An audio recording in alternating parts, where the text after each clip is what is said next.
안녕하세요. 중학교에서 수학을 가르치고 있는 선생님입니다.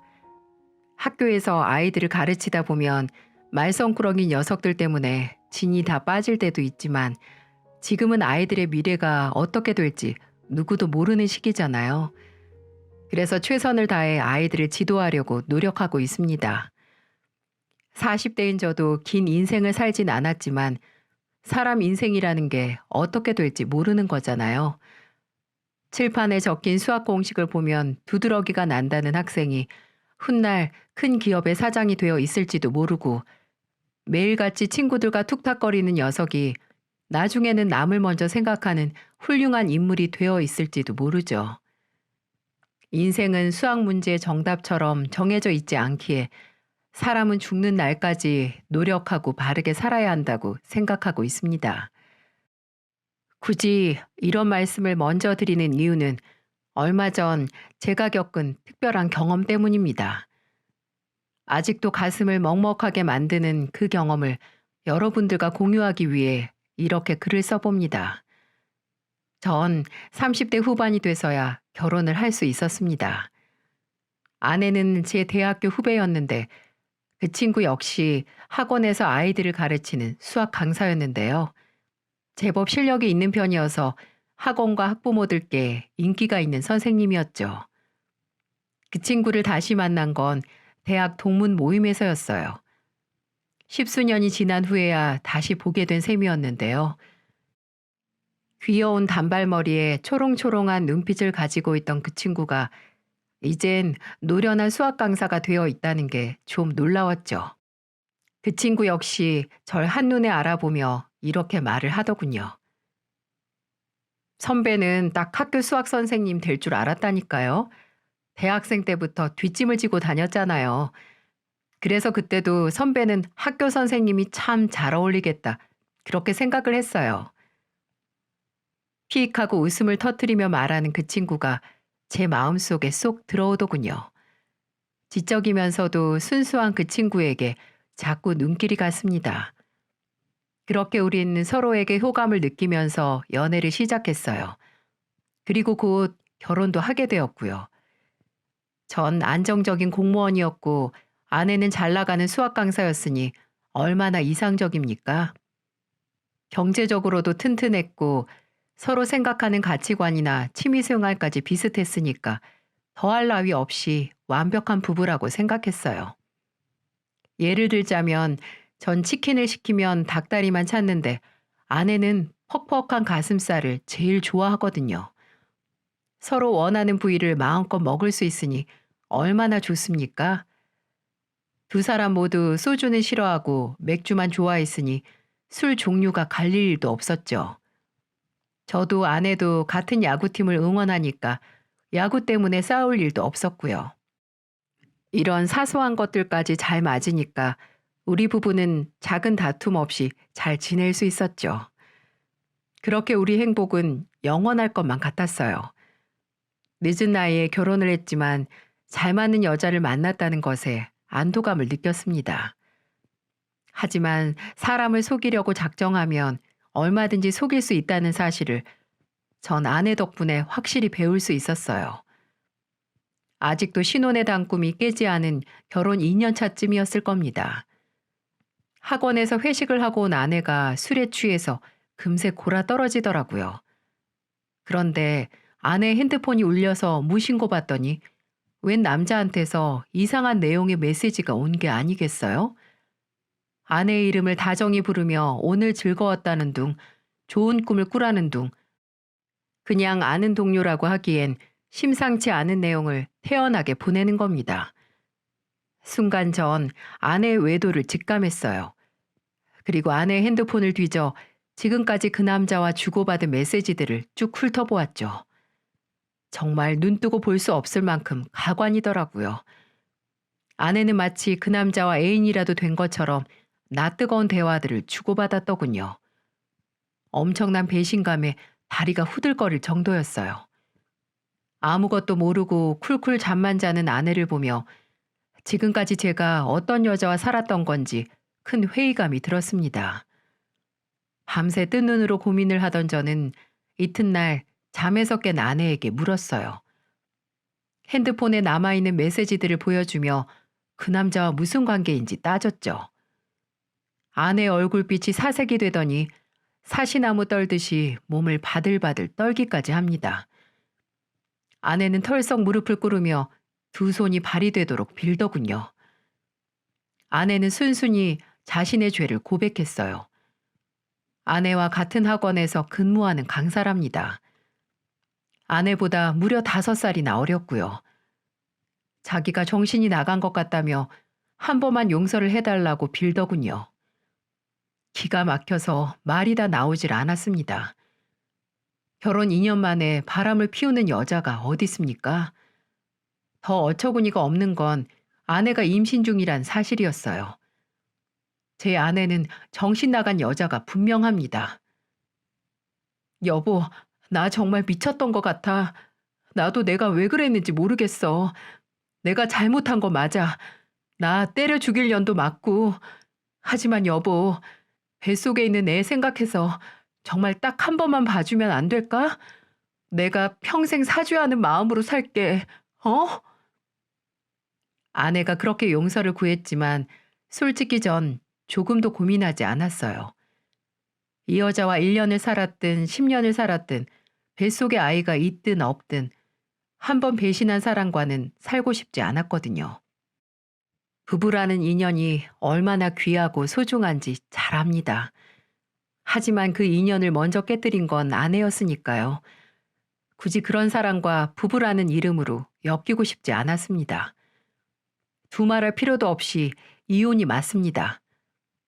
전 아내에게 이혼을 통보했고 울고불고 난리를 피우는 아내를 단박에 잘라냈죠. 절대 집을 나가지 않겠다는 아내를 내버려 두고 학교와 가까운 원룸을 얻어 나왔습니다. 5살 어린 상간남과 잘 먹고 잘 살라죠. 전 아내에게 조금의 미련도 없었습니다. 뱃속에 있는 아이가 제 핏줄이 맞긴 한 걸까요? 그런데 아내는 제게 점점 집착을 부리기 시작했어요. 틈만 나면 연락을 해서 용서해달라고 빌었고 제가 전화를 받지 않으면 배터리가 다 닳아버릴 정도로 전화를 해댑니다. 참 이상합니다. 제가 시원하게 이혼을 해준다는데 그럼 그렇게 좋아 죽던 사람과 잘 살면 될 거 아닙니까? 그런데도 아내는 자기한테는 저밖에 없다며 매달리더군요. 하지만 전 끝까지 매몰차게 거절했어요. 아내가 다른 남자랑 바람을 피웠다는 사실만으로도 벌레가 기어다니는 것처럼 징그럽고 싫었습니다.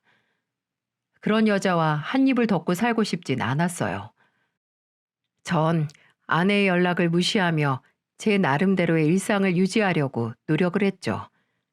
학교에 나가서 수업하는 일에도 더 열중했고 친구들도 만나고 운동도 열심히 했어요. 그런 여자가 없어도 저 나름대로 충분히 잘 살 수 있었습니다.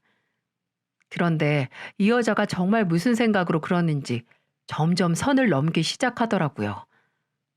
여느 때처럼 학교에서 수업을 하고 있는데 복도 창 너머로 사람 그림자가 어른거리더군요.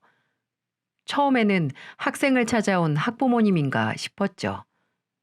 그래서 교실 문을 열고 복도를 확인했는데 글쎄 아내가 떡하니 서 있는 게 아니겠습니까? 너무 놀라서 심장이 입 밖으로 튀어나오는 줄 알았습니다. 당신 뭐야? 당신이 왜 여기에 있어? 여기가 어디라고 찾아온 건데? 할 말이 있는데 전화를 안 받으니까 찾아왔지. 당신 미쳤어? 나랑 무슨 할 말이 남았다고 학교까지 찾아와.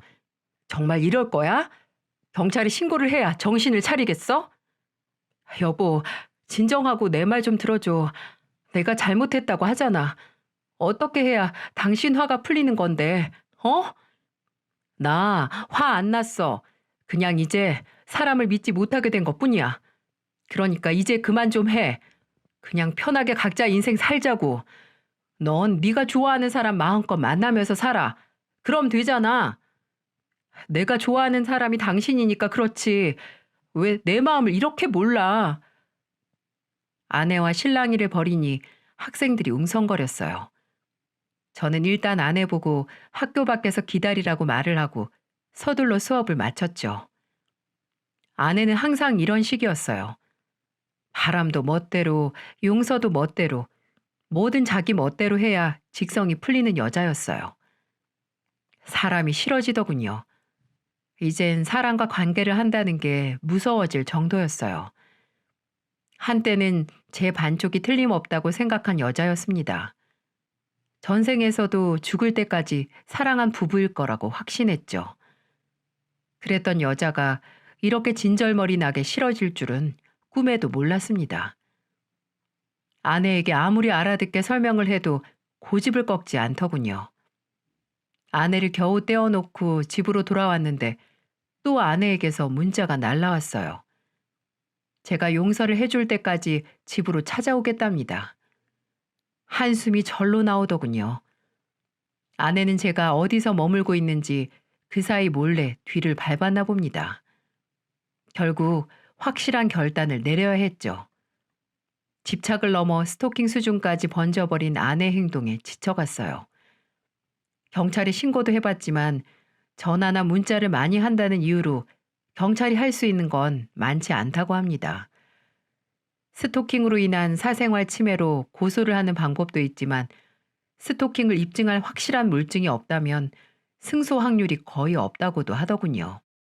고심 끝에 내린 결론은 제가 떠나는 방법뿐이었어요. 아무렇지도 않은 척 했지만 전 아내의 외도 때문에 정신이 피폐해져 있었거든요. 그래서 학교에 휴직계를 내고 해외든 지방이든 한동안 아는 사람이 없는 곳으로 멀리 떠나야겠다고 생각한 것이었죠. 부모님도 일찍 돌아가셔서 살필 가족도 없었고요.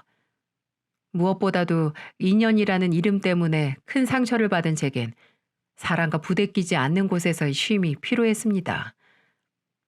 전 아내에게 문자 하나를 남겼어요. 멀리 떠날 생각이니 다시는 찾지 말라고 말이죠. 그리고 학교는 휴직을 했고 집도 뺐습니다. 물론 핸드폰 번호도 바꿔버렸고요. 친한 지인들한테도 바뀐 번호를 알려주지 않았어요. 그저 한동안 머리 좀 식히러 간다는 말만 남기고 전 전라남도 여수 돌산이라는 곳으로 떠났어요.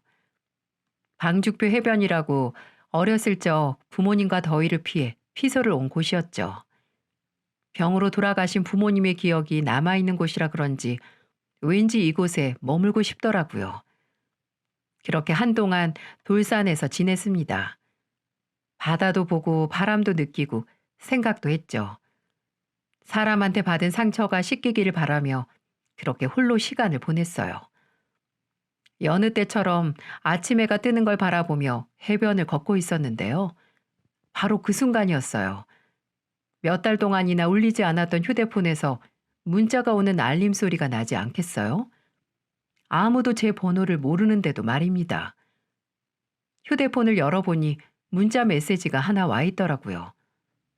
그런데 아무래도 잘못 온 모양이었어요. 맞춤법도 틀리고 띄어쓰기도 틀린 글자로 이렇게 쓰여 있었어요. 아들, 밥 먹었어? 아픈 데는 없지? 우리 아들 너무 보고 싶어.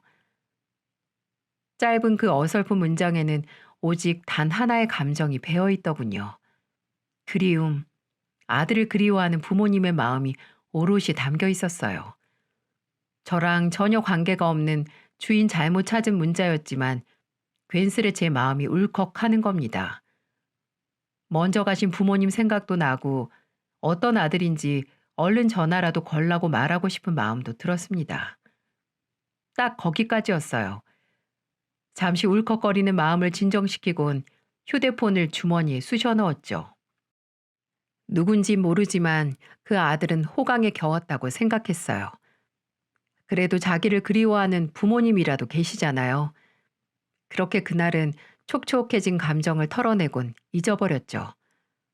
그런데 다음 날 점심때쯤 또 하나의 문자가 오는 게 아니겠어요? 아들, 햇살이 너무 좋구나. 하늘도 파랗고 뒤뜰을 걷다가 할미꽃을 보았다. 우리 아들이 어렸을 적에 할미꽃이 왜 할미꽃이냐고 물었지. 백발 할머니가 손녀가 보고 싶어 찾아가다가 길가에서 죽고 말았고 그 넋이 꽃이 돼서 할미꽃이라고 대답해 주었어. 그런데 이젠 내가 우리 아들이 그리워서 꽃이 되겠구나. 그 문자를 보고 나니 어려움풋이 알겠더라고요. 누군가 제 휴대폰 번호를 아들 번호로 착각을 하고 있는 것이고 아마 그 아들은 이 세상에 없을 것 같다는 생각이 드는 겁니다. 아들을 너무 그리워한 나머지 아들의 휴대폰으로 답장 없는 문자를 보내고 있는 겁니다. 괜스레 마음이 싱숭생숭해졌어요. 만약 누군지 모를 그분이 아들에게 답장을 받는다면 얼마나 좋아하실까요? 그래서 저도 모르게 그 문자에다 답장을 보내버렸죠. 여기도 꽃이 흐드러지게 피어 있고 너무 좋은 곳이에요. 저도 많이 그립습니다. 건강하세요. 짧은 답장이었지만 진짜 고민을 많이 해서 보낸 겁니다. 받는 사람이 어떻게 생각할지 모르니 그저 기분이 좋을 정도만 되었으면 하는 바람이었죠. 그저 좋은 마음으로 답장을 보낸 건데 이상하게 또 신경이 쓰이더라고요. 제 답장을 받고 또 그에 대한 답장을 기다리고 있는 겁니다. 하지만 제 기대와는 다르게 그분은 답장을 보내지 않으셨어요. 괜한 짓을 했나 싶기도 하고 좀 멋쩍기도 하더라고요. 그렇게 또 며칠이 흘렀는데 또 그분이 문자를 보내오시더군요. 오늘은 반찬이 영 입에 맞지 않는구나. 아들도 떼거르지 말고 밥 잘 챙겨 먹거라. 그 문자를 보자마자 저도 모르게 후다닥 답장을 하고 있었습니다. 반찬이 별로면 물에 말아서 고추장 찍은 풋고추에 드셔보세요. 전 잘 먹고 있습니다. 걱정 마세요. 그렇게 답장을 보내고 한참을 기다려 봤는데도 또 묵묵부답이었어요. 이게 참 이상한 것이 괜스럽게 돌아오는 답장을 기다리게 되더라고요. 그렇게 하루가 또 지났고 이번엔 별이 뜬 밤에 문자 하나가 도착을 합니다. 아들은 별이 되었니? 달이 되었니? 기왕이면 곁에 친구들이 많은 별이 되었으면 좋겠구나. 어미는 죽으면 달이 되고 싶어. 그래야 친구들과 논의는 너를 비출 수 있잖니. 가슴이 울컥합니다. 전 한참을 고민하다 이렇게 답장을 남겼어요. 어머니, 전 조금도 외롭지 않아요. 지금 이곳엔 볕도 좋고 공기도 좋고 새들도 많아요.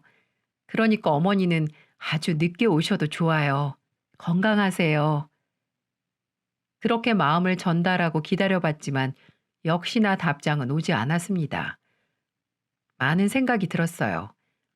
아드님이 왜 먼저 가셨을까? 그 어머니는 왜 아들 휴대폰에다 문자를 보내는 걸까? 혹 아들이 세상에 없다는 걸 인지하지 못하는 걸까? 아니면 알고도 그리운 마음에 그러시는 걸까? 밤새 여러 가지 마음에 어수선했습니다. 날이 새자마자 전 문자를 보내온 그 전화번호로 전화를 걸었어요. 글쎄요, 제가 왜 그랬는지 지금도 잘 모르겠어요. 그저 아들을 그리워하는 어머님의 목소리가 듣고 싶었을까요? 몇 번의 벨이 울리고 난 뒤 이윽고 누군가 전화를 받았어요.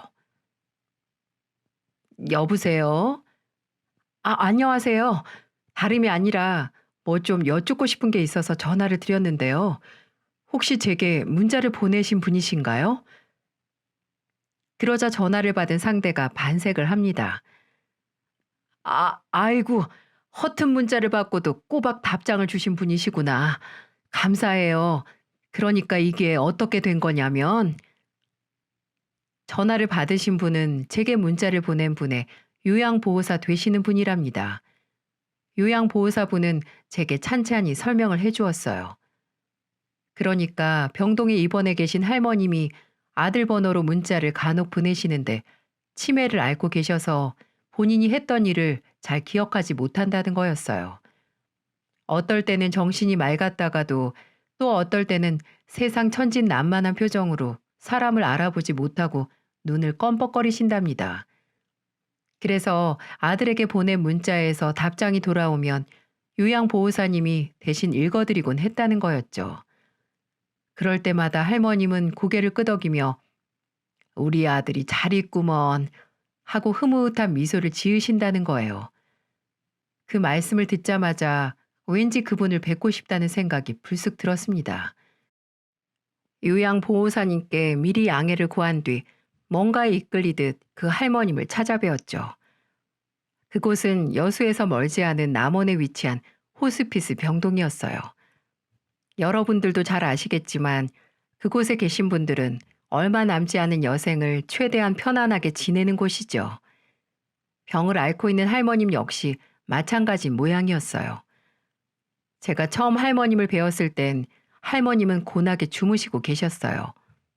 머리는 할미꽃처럼 새하얀 백발이었지만 얼굴은 참 고우신 분이었습니다.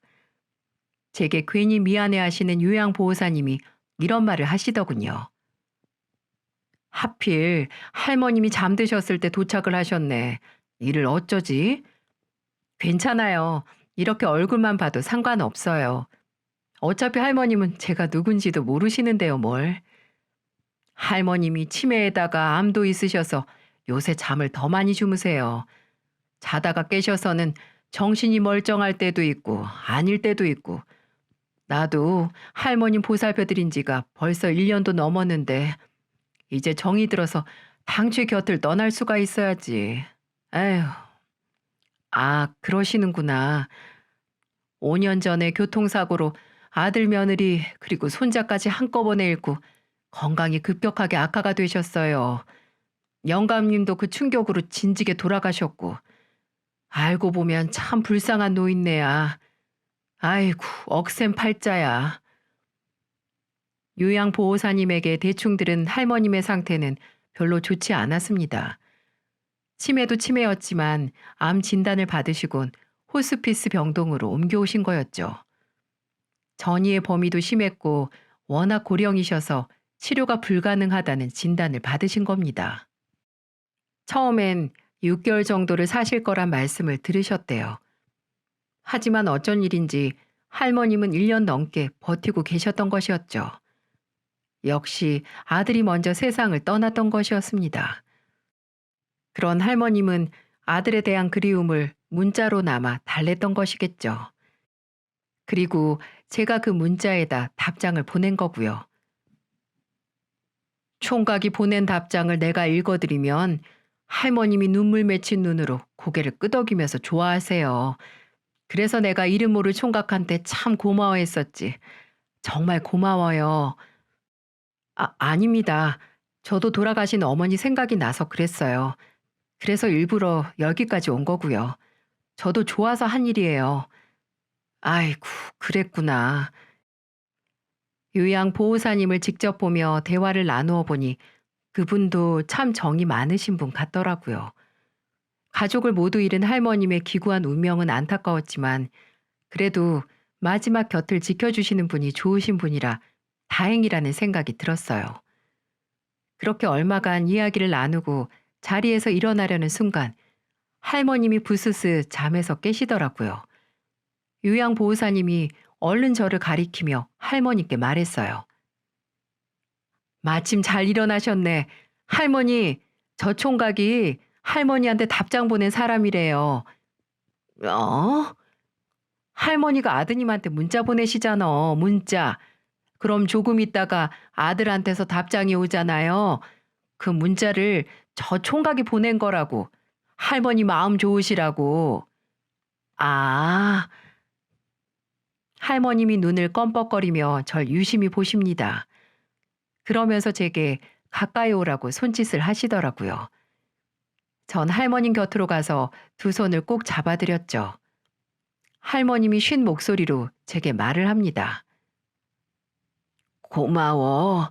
이 늙은이가 먼저 간 아들놈이 사무치게 그리워서 문자를 보냈어. 그런데 아들처럼 답장을 해주니까 아들이 어딘가에서 살아 숨쉬고 있는 것 같아서 참 좋더라고. 고마워 이 총각. 우리 아들놈도 딱 총각처럼 피고 곱게 생겼었는데. 할머님의 그렁그렁한 눈이 절 꼼꼼하게 살핍니다. 마치 생전의 아들을 보는 듯한 눈빛이었죠. 마음이 찡하게 울렸어요. 할머님은 하나하나 점을 찍듯 천천히 자신의 이야기를 해주셨어요. 요양보호사님 말처럼 교통사고로 온 가족을 한꺼번에 잃은 얘기부터 아들과 남편분이 얼마나 사이가 좋은 부자였는지도 말입니다. 하필 우리를 보러 오겠다며 일부러 휴가까지 내고 내려오는 길에 그만 영감이 충격을 받아서는 매일같이 술을 들이부었어. 하루 종일 땅이 꺼지도록 한숨을 쉬곤 밤이 되면 악몽에 시달려서는 식은 땀을 뻘뻘 흘리다 깨버리곤 했지. 그리고는 얼마 살지도 못했어. 아들 식구가 그리워서 마누라 버려두고 먼저 간 게지. 나도 곧 따라가야 하는데 이 질긴 목숨이 얼른 끊어지지가 않어. 할머님의 그 말이 참 아프더군요. 전 할머니에게 이렇게 말해드렸어요. 할머니, 저희 부모님도요. 저 어렸을 적에 병으로 일찍 돌아가셨어요. 저 그래서 오랫동안 부모님을 가슴에 묻고 살았거든요. 그런데 할머니 문자를 받고 참 좋았어요. 엄마가 저한테 문자를 보낸 것 같았어요.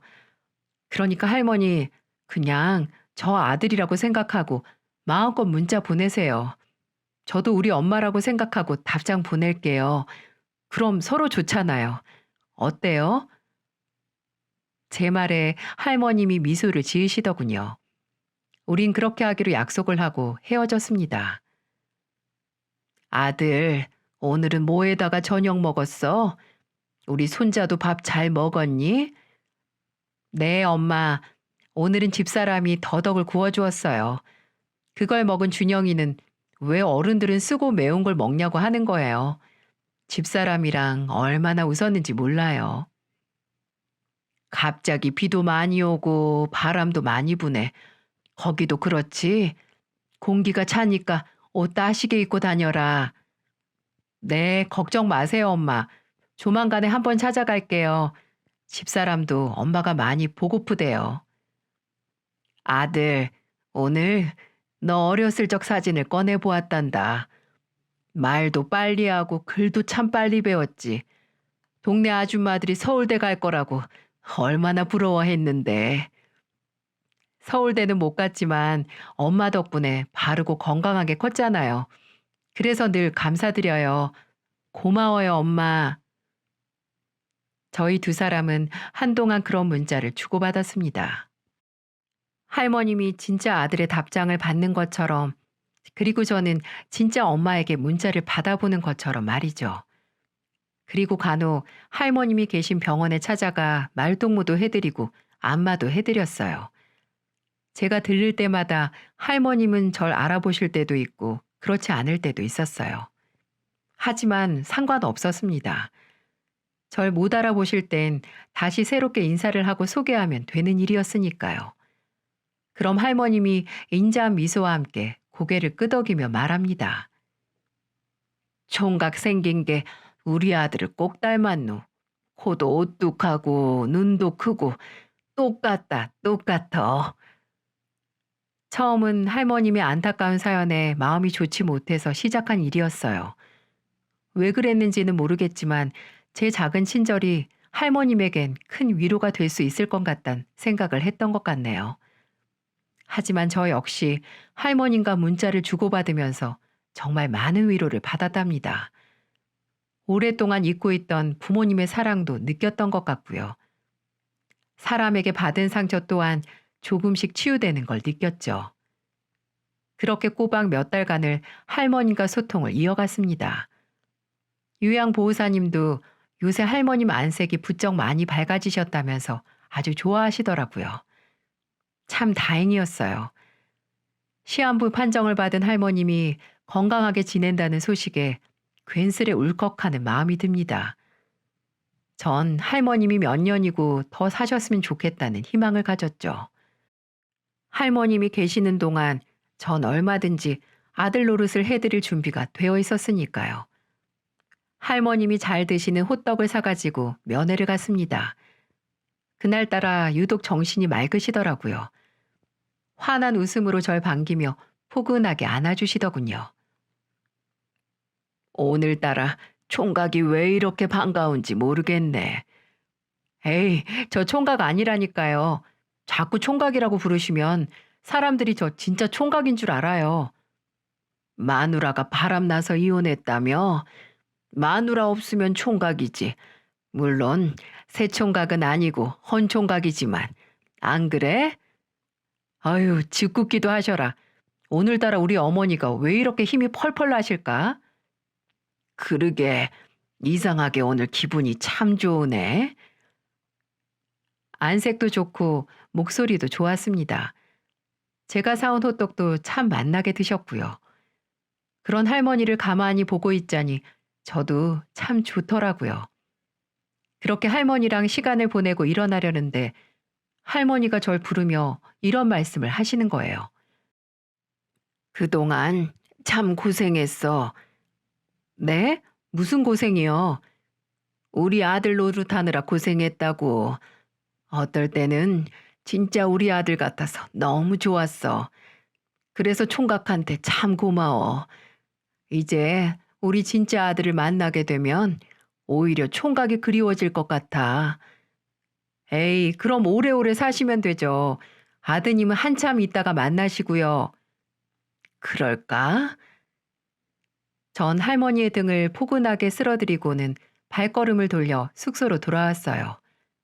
그리고 이튿날 요양보호사님의 전화를 받게 되었죠. 그 전화를 받고 너무 슬펐습니다. 너무 안타까웠고요. 총각, 할머님이 어젯밤에 떠나셨어요. 환하게 웃으면서 좋은 곳으로 가셨어.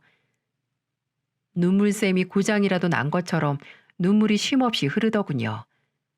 할머님은 그렇게 제게 마지막 인사를 하고는 진짜 아드님을 만나러 떠나셨어요.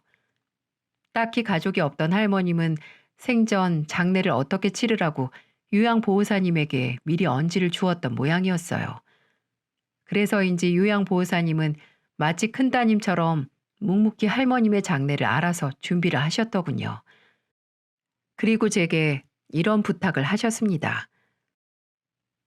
평소 할머님이 3일장 치를 것도 없이 제밥만 받고 바로 가신다고 했거든. 하지만 그때 아드님이 없었을 때 이야기고 이젠 총각의 아드님이랑 다름없으니까 딱 3일만 더 아드님 노릇 해주면 어떨까? 상주를 맡아달라는 말씀이셨어요. 왜 안 되겠습니까? 몇 달 동안 쌓인 정은 몇십 년 쌓인 정과 다름없었는걸요. 전 진짜 저를 낳아주시고 길러주신 어머니가 떠난 것처럼 슬프고 힘이 들었습니다. 보호사님과 저는 상주 자리를 지키며 할머님 가시는 길을 배웅해드렸죠. 할머님이 미리 봐둔 자리에 할머님을 모시고 난 뒤에야 모든 것이 끝이 났습니다. 이젠 제게 문자를 보내실 분도 제 답장을 받을 분도 계시지 않았어요. 헛헛한 마음을 애써 참으며 이제 저도 서울로 돌아가야 하나 싶었습니다. 다시 학교로 돌아가 아이들과 부대끼며 살고 싶다는 생각이 들더군요. 할머님 덕분에 제 마음이 많이 치유가 된 모양이었어요. 그리고 마지막으로 할머니가 남긴 영상을 우연히 보게 됐습니다. 그 영상은 제게 남긴 것도 아니고 요양보호사님께 남긴 것도 아니었어요. 오직 할머니 본인 스스로에게 마지막으로 남긴 영상이었습니다. 그 영상을 보고 혼자 얼마나 울었는지 모릅니다. 그 내용에는 삶의 가치, 소중함, 지난 세월들이 다 담겨져 있었거든요. 복자야, 이 세상에 태어난 지도 벌써 70년이 넘었구나. 그동안 많이 힘들었지. 지금 생각해보면 사람은 언젠가는 죽을 몸인데 왜 그렇게 발버둥을 치면서 살았는지 모르겠어. 쌀밥 사 먹으려고 아등바등 살아온 세월을 생각하면 지금도 헛헛하게 웃음이 다 나네. 좋은 남자 만나서 결혼도 했고 소중한 자식도 낳았었는데 이제는 복자니 주위에는 아무도 없네. 인생이 참 쓰다고들 하는데 난 덜 익은 과일처럼 더 쓴 인생을 산 것 같아. 이제 우리 그만할 때가 됐어. 너무 사는 게 힘들고 괴로웠지 않니? 하늘로 가면 내 소중한 자식이랑 소중한 사람들을 다 만날 수 있겠지. 복자야, 그동안 열심히 살았다. 고생했어.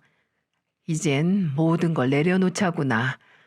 박복자 이름으로 이 세상을 살게 해줘서 고마워. 너를 사랑한다. 본인이 본인한테 쓰는 마지막 편지 너무 아름답지 않으신가요? 스스로에게 고맙다 말을 하며 인생을 돌아보며 숨을 거둔 할머니의 마지막 모습을 보고 제 자신을 한번 되돌아보는 계기가 되었습니다. 사람 인생은 어떠한 것보다 자신이 가장 소중하고 올바르게 살아야 된다는 것도 알 수 있었고요. 그렇게 전 할머니와의 마지막 작별을 해야만 했습니다. 그렇게 돌아가려고 준비를 하던 와중에 요양보호사님이 절 꼭 한번 보자고 하시더군요. 마지막 인사를 하시려는 건가 싶어서 그분을 만났죠. 그런데 보호사님이 누군가와 함께 계시는 겁니다. 자신을 변호사라고 소개한 그분이 제게 몇 가지 서류를 내미시더군요. 이게 뭐냐면 돌아가신 박복자 할머니께서 신호영 씨한테 남긴 유산입니다. 네? 유산이요? 그렇습니다. 실은 2주 전에 할머님이 저와 보호사님이 계신 자리에서 유언장을 남기셨어요. 할머님 명의로 되어 있는 토지를 보호사님과 신호영 씨한테 절반씩 상속하신다는 유언입니다. 정말 생각지도 못한 일이었어요. 할머님에게 그런 재산이 있을 거라고는 생각도 못했고 그런 재산을 생판 남인 제게 상속하실 거라고도 상상하지 못했죠. 할머님이 가지고 계신 논밭 규모도 상당해서 모두 정리한 금액이 4억 남짓한 큰돈이었습니다. 그걸 요양보호사님과 절반씩 나누면 2억씩이나 되었죠. 하지만 제가 이런 큰돈을 어떻게 받습니까? 변호사인 제가 정확하게 듣고 작성한 유언장이니까 법적으로도 아무 문제가 없어요. 그간 할머님이 신호영 씨한테 크게 고마워하신 것 같아요. 할머님의 진심이니까 받으셔도 됩니다. 변호사님의 말씀에 고민이 많이 되더라고요. 아무래도 할머님이 떠나시며 남겨주신 재산을 덥석 받기가 쉽지 않았습니다. 할머님의 유언장에는 요양보호사님과 저에 대한 고마움이 절절하게 담겨 있었어요. 이렇게나마 그 고마움을 갚을 수 있어서 다행이라는 말도 있었고요. 그리고 유언장 말미에는 이렇게 쓰여 있더군요. 기꺼이 늙고 병든 할미의 살가운 아들이 되어준 헌총각이 하루빨리 마음의 병이 낫길 바라네. 그 글귀에 제 코가 시큰거려서 혼났습니다. 할머님은 제가 깊은 상처를 가지고 있다는 걸 전부 알고 계셨나 봐요. 이 정도면 진짜 저희 엄마라고 해도 모자람이 하나 없는 것 같았어요. 고심 끝에 전 할머님에게 받은 돈 전부를 소외계층에 기부하는 것으로 결정을 했습니다. 그 돈으로 제가 호의호식하는 것보다 어려운 사람을 돕는 게 할머님이 더 기뻐하실 것 같다는 생각이 들어서요. 제가 그런 결정을 하니까 할머님을 극진히 보살폈던 보호사님도 받은 돈의 절반을 불우이웃을 위해 쓰겠다고 하셨어요. 제가 아무리 마음 가는 대로 하시라고 해도 그래야 본인도 편할 것 같다고 하시네요. 그렇게 모든 일을 정리를 하고 난 이후 전 학교로 돌아와 복직을 했습니다. 저는 이곳을 떠났을 때보다 훨씬 마음이 가벼워져 있었고 제 인생을 다시 시작할 수 있는 자신감도 얻었어요. 아직 전 아내가 나타나진 않았지만 이젠 그 여자 때문에 속상해하는 일은 없을 것 같습니다. 그러고 보면 사람의 인연이라는 게 참 신기하고도 오묘하죠. 그래서 전 아이들을 가르칠 때도 늘 바르게 살아야 한다고 강조합니다. 물론 애들은 수학 선생님이 도덕 선생님처럼 말한다며 투덜거리긴 하지만 말이죠. 전 오늘도 제 인생을 열심히 살고 있습니다. 부디 여러분들도 누구에게나 부끄럽지 않은 인생을 살길 바랍니다. 제 사연을 끝까지 들어주셔서 정말 감사합니다.